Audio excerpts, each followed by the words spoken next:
Welcome to EduTech's webinar series, where we strive to empower educators with innovative technology ideas.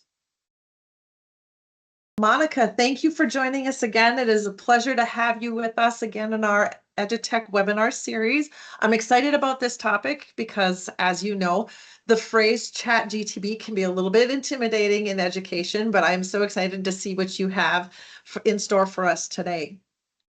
Well, very excited to be here with you all for this session, to be back with many of you who I had a chance to meet and connect with earlier this year. And yeah, today in this session, we're going to look at how to use ChatGPT with some time-saving tips for busy educators. And when I use the term ChatGPT, it's going to be our vehicle today for really talking about chatbots. I'll mention some of the other ones. It's not the only one that is out there, but it's kind of become one of those things like when we say we're going to Google the answer to something or find the answer to a question by going to Google. We're really just talking about searching online for something.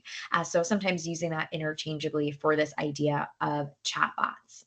If we haven't met before, it's great to connect with you here today. My name is Monica Burns, and I'm an ed tech and curriculum consultant, a former New York City public school teacher. And as we think about what's possible with chatbots, this is really an evolving space. So I would encourage you to reach out if you have questions, whether you send an email my way or follow along at Class Tech Tips on social, like Instagram. You can find me there. And I also have a button on my blog. You can see it here in this screenshot, all the way in the upper right-hand corner there.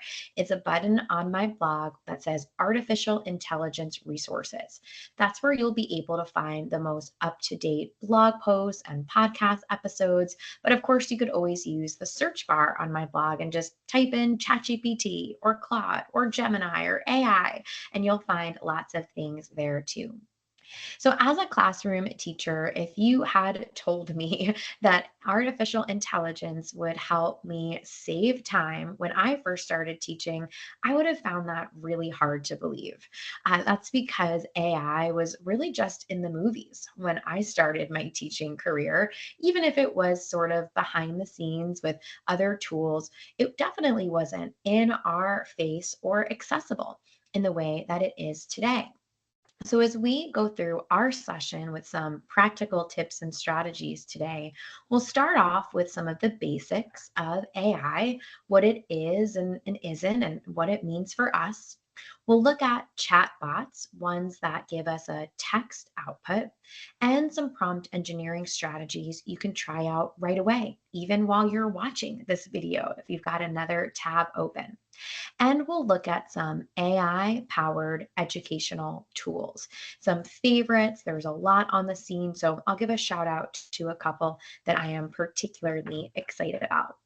So, when we talk about artificial intelligence together today, it is one big category. AI or artificial intelligence can mean a lot of things, and there's a lot of subcategories, right, or smaller components. Generative AI is really our specific focus today, that kind of AI that we are going to focus on. Now, artificial intelligence is not brand new. It has been around for decades. Just like I mentioned before, we might not have really known it was working behind the scenes in some of our favorite tools. But if you have an Alexa or smart home device near you, you know that it imitates a human. We ask it to play a song, it plays the song. We ask it what the weather is, it looks up the weather for us, right? So it's a program. It's not the robot itself, but it's what's behind the scenes with that physical device in some cases. Just like the predictive text on our phone guesses what word comes next, right? This is the same sort of technology. It's working on a device, it's not the device itself. Now, generative AI is a different type of thing than, say, that smart home device or predictive text. It is creating something new based on what we've asked it to do. And I put new in air quotes there on purpose because it is learned from a set of information. Use that information to provide a response. So it's not completely new, but it's novel or didn't quite exist in that form beforehand. We are essentially giving an input like a prompt or a question or a task and getting some sort of output, right? It's pushing out some information. Maybe it's a list or an email. Maybe it's a picture or a video it's created. And although our focus today is going to be chatbots, there are other types of AI tools, those that make images and music and videos based on a prompt or set of directions.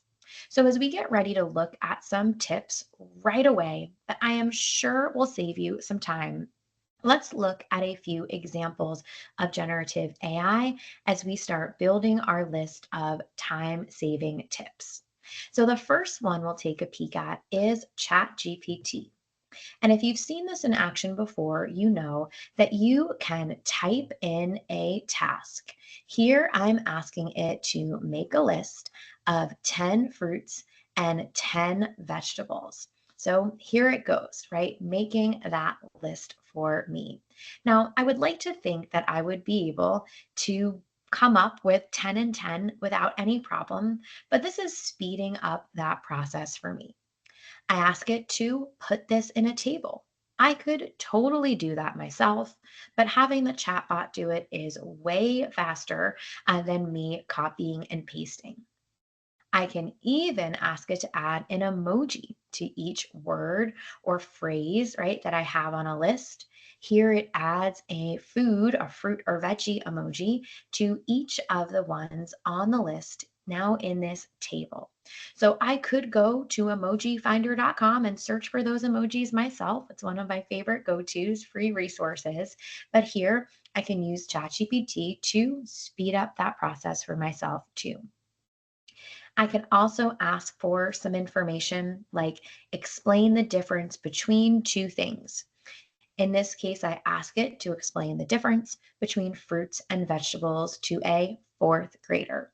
Now, it's not perfect, right? But it's a pretty good response. I'm not going to print this out and hand it to a fourth grader, but it might help me wrap my head around what exactly it is that I want to share. And of course, I can follow up, right, any of my prompts with another prompt to refine that reply. So in this case here, I ask it to make that description shorter. I can also use it to quickly create some not perfect, but pretty good, right? Supplemental resources, things that would give me a jump start that I'm going to customize before sharing it with students. So here I ask it to write a list of 10 discussion questions on the differences between fruits and vegetables for this group of 10th graders. It's not perfect, but some of these are pretty good. And I could take them and use them, right, with a group, make a few changes. Maybe one or two would be worthy of sharing. I can also ask it for help and make a playlist of kid friendly songs about healthy eating. Here it gives me a list that again is pretty good, not perfect, not to replace a music educator in my life. One of my very closest friends is a music educator, but I know that if I give this list to Sarah and she tells me what's good, what's not so good, and what's missing, it'll save us time for me just saying, do you have some healthy eating songs? Or maybe me being a little hesitant to even ask her for help if I know she's had a busy week. So just like you saw before, it lets me reformat this info too. So ChatGPT is in our title for today, but it's not the only one. Claude is another tool. ChatGPT comes from a company called OpenAI. They've been in the news a bunch, so you might have heard them before. Claude is from a company called Anthropic. I think it's worth watching this one, Claude. People tend to, who have been spending some time in this space of chatbots, tend to gravitate towards Claude.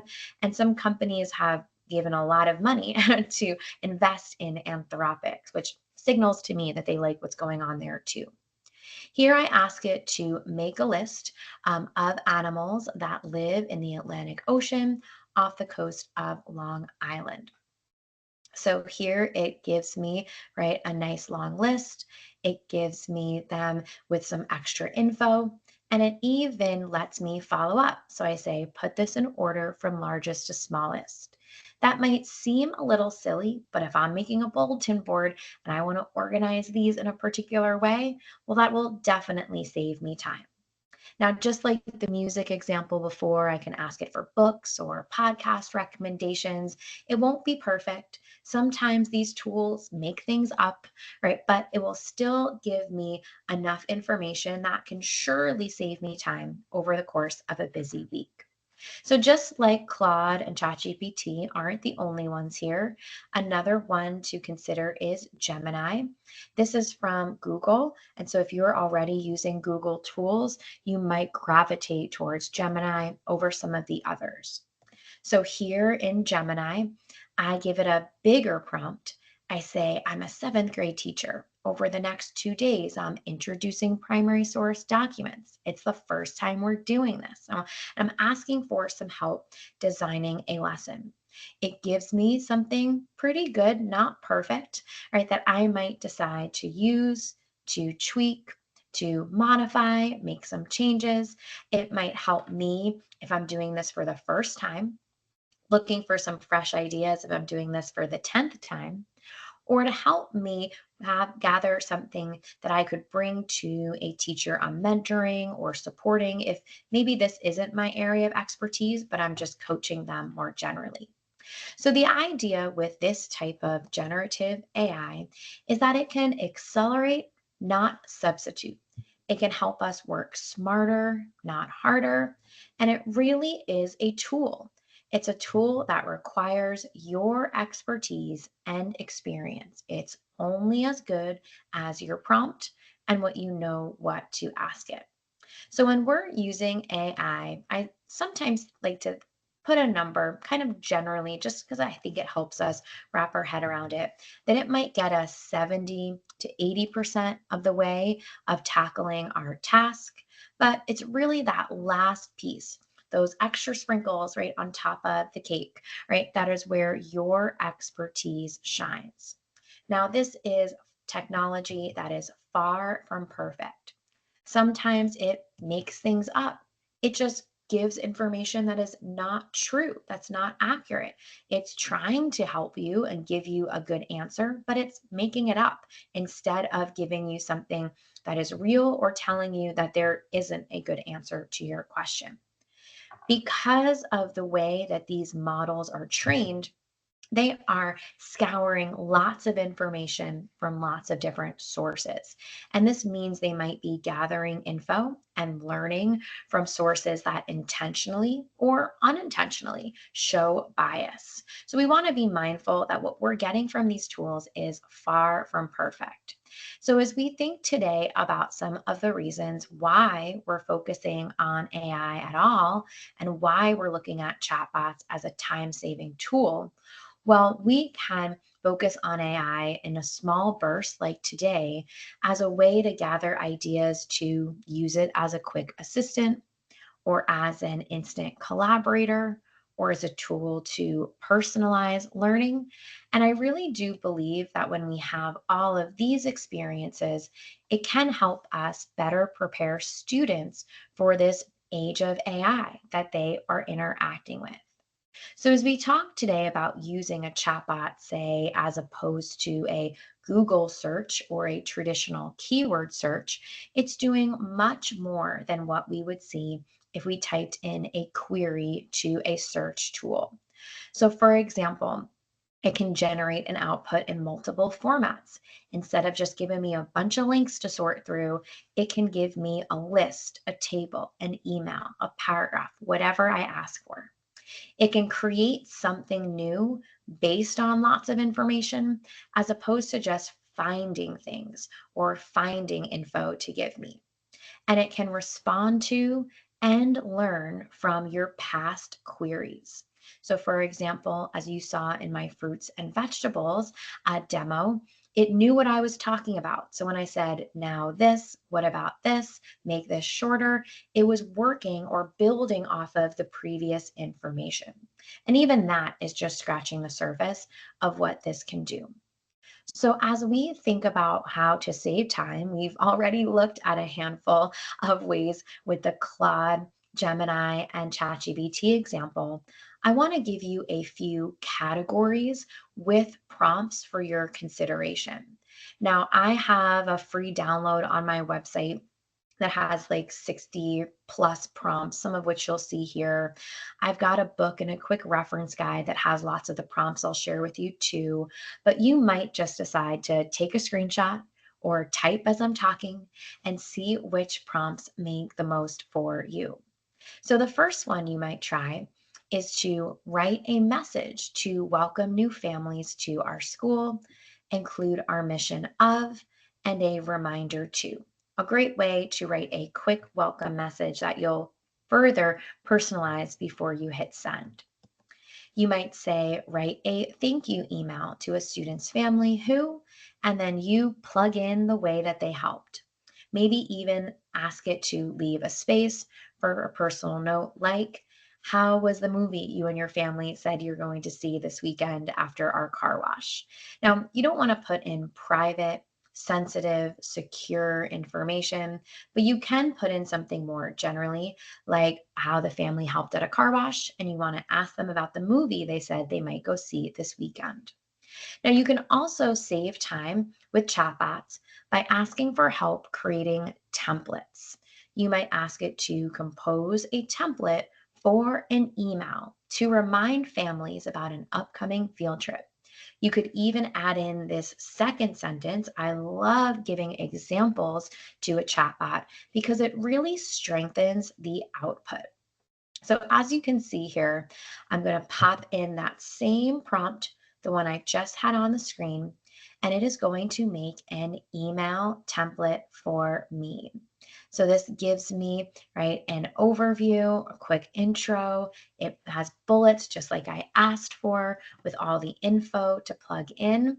And it even thinks of things that I might not have, like adding in that additional info, right? Plugging in something a little bit extra. So it's giving me a lot to work with, right? That is super helpful and will surely, right, save me some time. Now, as we continue thinking about what you can do here, right, you might write an invitation email as opposed to a reminder email, or you might have an email in your inbox already that needs a little extra love, a little extra help. So here you can see I have an email to a colleague where I am telling them that we have a big meeting on Chromebook extensions, that I value their opinion, that I want to see if they might be able to help, right? And here's an opportunity for me to get that help, right? By asking a chatbot to do something with this email. Now, this email doesn't have any personal or private info, so I feel pretty good combining it into ChatGPT by plugging in the proofread this email for, and then popping in this text. Or I might say, reorganize my email so it is more clear, right? Or so it has bullet points and shares key information, or so it is more clear, concise, and professional. So let's look at that third one in action. I've combined that first prompt with the body of the email that I want changed. And here I can go ahead and get that new version. Now, I love how it added the time of the meeting in the subject line, right? So that was something I wouldn't have thought of. That is super helpful. But this email is a little bit longer than I might want to send out to my busy colleague. So I can follow it up and say, make this shorter. You saw me do that already with the fruits and vegetables description. So I can do that here too. Now, in addition to this category of communicate, one of my favorite ways to save time, you can also use a chatbot to save time on other tedious tasks or those quick things that add up. Everything from add an emoji to every item on this list, or turn this list into a table with a column for each topic, and you say what you want in each column, or use bold, italic, and underlining to highlight key information and draw attention to important points. Or perhaps shorten this text to, and then you plug in the number of words or characters. Super useful if you're filling out a form or you're just trying to be a little bit more concise. And you can use this catch all, this favorite. I'm about to tackle this task. What should I consider beforehand? And so you describe what it is that you're working on, because we all know that we don't know what we don't know. And this can help us think of things that should be on our mind when we're tackling a new task. So, what I've shared with you is a bunch of prompts with some fill in the blank options. And this essentially is prompt engineering, or engineering a prompt to submit to a chatbot. So, you might modify some of the prompts that I've given you so far, or you might write your own. So you can do a what I call first level prompt or a next level prompt. Both of these are perfect, they're just different. So a first level prompt tends to be more simple, like one sentence, and you might use the reply to refine strategy. That's what I call give me more, now this, not that, right? You've seen me model that already. Or you might decide to use a next level prompt. This is sometimes called a mega prompt. It has multiple sentences. It has conditions like this, not that, and it may even include examples of the kind of things that you want to do. So let's look at a couple activity idea prompts that get a little closer to that next level. This first one says, write a number of open ended questions for a discussion about, for a group of. Make sure to incorporate, and then you plug in the standard and the vocabulary. So you can add a whole bunch all up front. Or you might say, I'm teaching this topic to this grade and they love this thing. Make a list of connections that help them stay engaged and retain knowledge.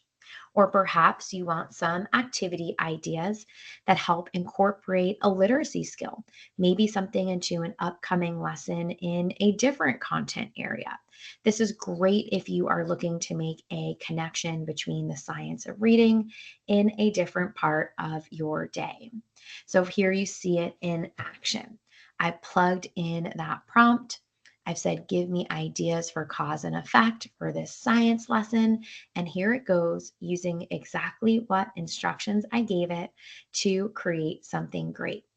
Now, these are not going to be perfect, but they will surely get your wheels spinning on what it is you want to do for that literacy or science lesson that you're working on.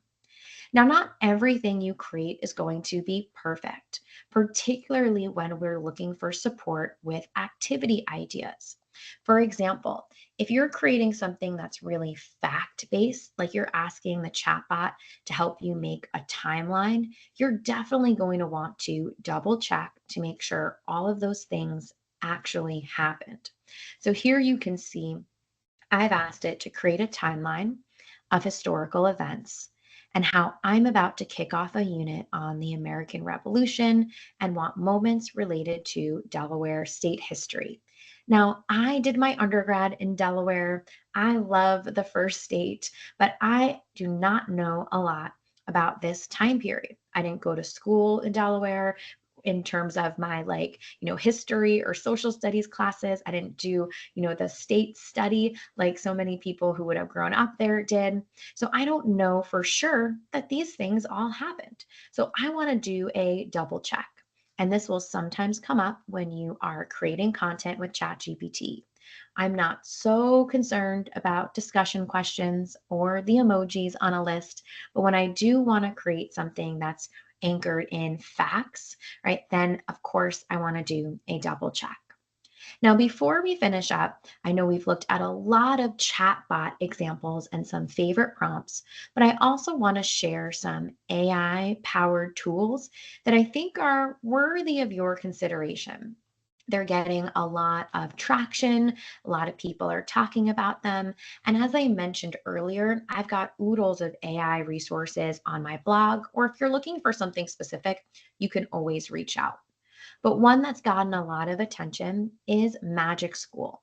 They have a free and a plus version that allows you to create content. They kind of give you the prompts already or give you the categories, and you fill in a couple pieces of information and then it creates something for you. Just like ChatGPT, this is a helpful tool, but it's not perfect. And you want to use your content area expertise to review this, just like you would review something that you got from Teachers Pay Teachers or you found on Pinterest or on YouTube before sharing it with students. They are constantly updating this tool. So if you haven't looked at Magic School recently, you might want to take another peek. Same thing with Brisk. Brisk has a Chrome extension that's pretty powerful. I did a post in partnership with them on my blog earlier this year, and I've been super impressed with what you can do. This has a free and then a paid version also. And what you do is you essentially download their Chrome extension. You can see the little B in the corner or right hand side of my screen. And then you open up a YouTube video, an article, really anything on the web. You click the Brisk button and it will quickly or briskly create something for you based on what you ask. That could be a leveled passage, so taking the level from the article and modifying it. It could be a presentation or slide deck based on a YouTube video that you found. I'm just scratching the surface with this quick example. There's so much that you can do with this tool. And because it talks to your Google account, it quickly saves everything in your Google Drive, including this modified reading passage that connects back to that original article. So, as we talk about using AI tools, whether it's chatbots or one of these others, right, it's really an opportunity to reframe the conversation around AI. It's not to say we ignore all of the really valid concerns about this technology that's moving pretty quickly, but it is an opportunity for us to say that we acknowledge those pieces and we see some use cases in our daily lives, like how AI can make something easier, make a task go quicker for us, help me accomplish a particular goal. So, so much you can do here.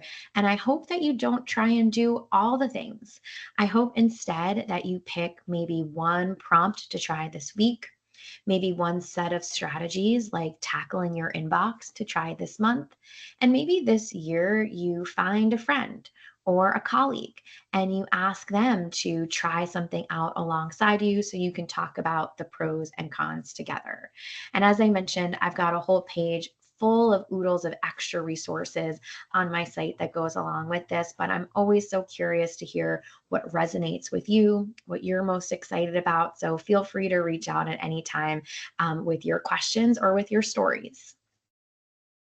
Monica, this was great. I know the educators that I work with, anytime that we can save them time doing anything and give them minutes back is so powerful and so helpful to them. So I think this also will help to ease and calm them a little bit where, AI doesn't have to have that negative connotation to it, right? It can be very useful and beneficial as long as we know. And sometimes that fear comes from the unknown, right? It's the fear of the unknown. So thank you so much for sharing your insights and the tools that you find useful. I'm hoping that this will help our educators to save them a few minutes, whether it be a week, a month, or even throughout the year. So thank you so much. Thanks for having me. Hi, my name is Jessica Berkey. I'm an information technology specialist with EduTech. I've been with EduTech for just over a year now, July of 24. Before that, I spent 10 years as technology coordinator and business educator for Northwood Public Schools. I'm very happy to join Charity on this webinar today and would love to share a few opportunities we have coming that you really won't want to miss. Let me go ahead and start with NC WIT.